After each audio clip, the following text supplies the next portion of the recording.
முதல் 2 வசனங்களை நாம் வாசிக்க கேட்கலாம். Let us happen to read 2 Corinthians chapter 8 முதல் 2 வசனங்கள். 8 and verses 1 and 2. அன்றியும் சகோதரரே, மக்கதோனியா நாட்டு சபைகளுக்கு தேவன் அளித்த கிருபையை உங்களுக்கு அறிவிக்கிறோம். அவர்கள் மிகுந்த உபத்திரவத்தினாலே சோதிக்கப்படுகையில் கொடிய தரித்திரமுடையவர்களாயிருந்தும் தங்கள் பரிபூர்ண சந்தோஷத்தினாலே மிகுந்த உதாரத்துவமாய் கொடுத்தார்கள்.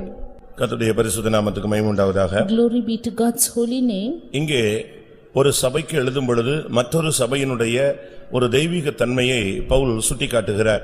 Here writing to one church, St. Paul points out the divine nature of another church. கொரிந்தியர் சபைக்கு மக்கதோனியா சபையினுடைய மேன்மையை அவர் எடுத்து காட்டுகிறதை நாம் பார்க்கிறோம். Here we see as to how St. Paul magnifies the grace of God in the church at Macedonia to the church at Corinth. வேதத்திலே நாம் பலவிதமான சபைகளை பார்க்க முடியும். In the word of God we see of various churches. வெளிப்படுத்தலிலே 7 சபைகளுக்கு